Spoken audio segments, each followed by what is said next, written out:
really should be noting down what I'm about to talk about because I just recorded a video and like 4 minutes in, I was just like, I don't like this because I'm just waffling and like I'm waffling now. So I'm just going to make a quick note about what I'm actually going to talk about to save you guys the pain of me making it up on the spot. Right, now that I have written all that down, I now know what I am talking about. So hopefully this video is not as awkward as I am as a person. And to be honest, I said be unapologetically yourself, and I am sorry for being awkward. What I've been wanting to talk about, I was waiting for the right time to talk about this, but I don't think it's the right time to talk about this. But I wanted to talk about my experience as a black creative, specifically as a black designer. I've been a designer for 10 years officially, but even before I went to university, I was freelancing as a graphic designer. And then I got after graduating, I got a job, and then I've just been working as a designer in different industries and companies and organizations. And I have to be honest, I am one of the lucky ones. I am one of the lucky ones when it comes to navigating my career as a black person. Because yes, of course, I've had to consider like certain things about let's say I didn't get called in for an interview, or an interview went really well but I wasn't chosen, and the difficulty of actually finding the job. Obviously my race comes into play.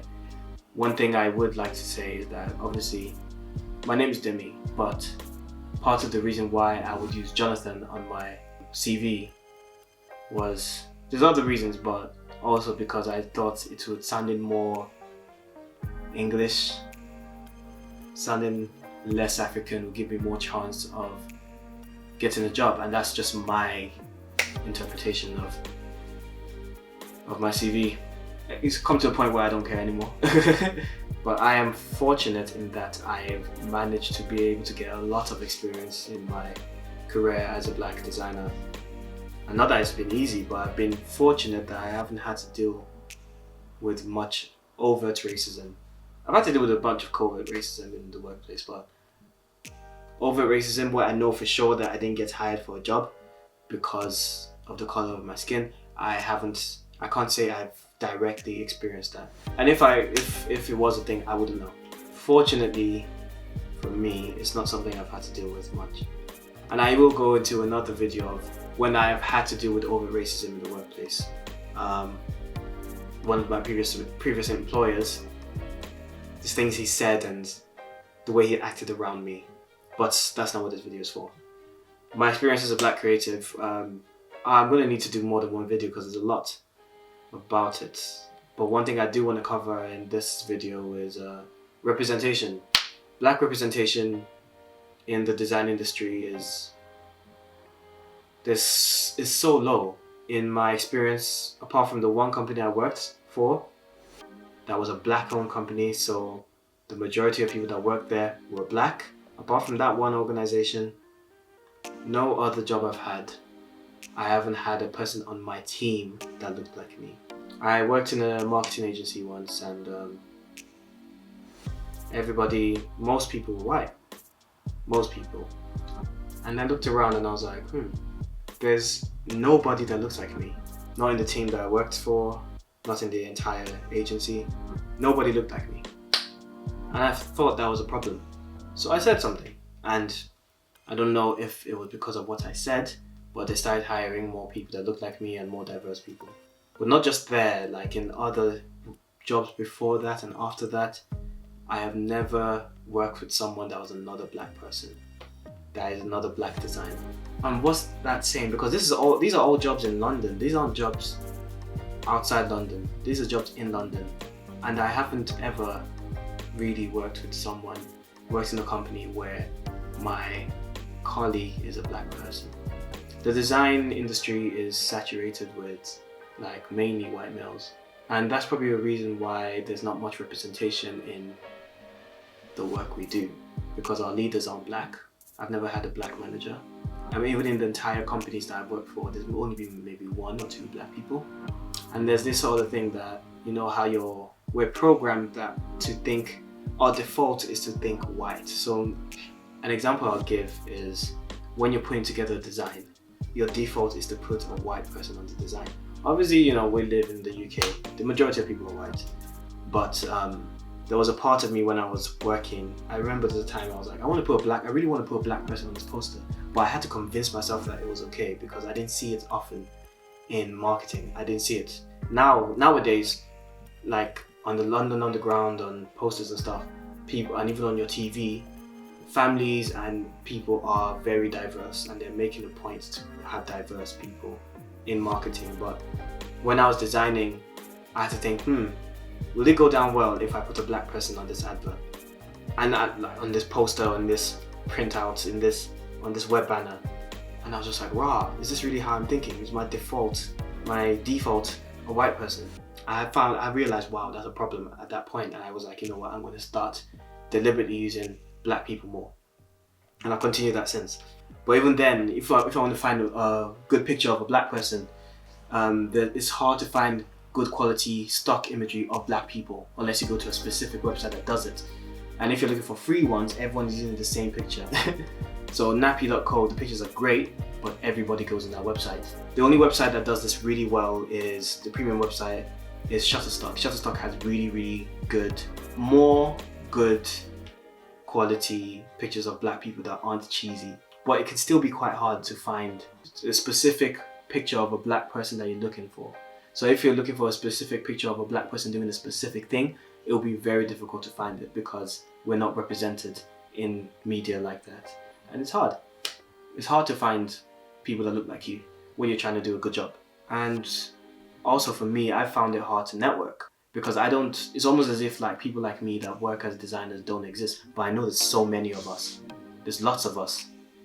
But where are we? We're all on Twitter, but maybe it's a failure on my part, but I haven't found any meetups.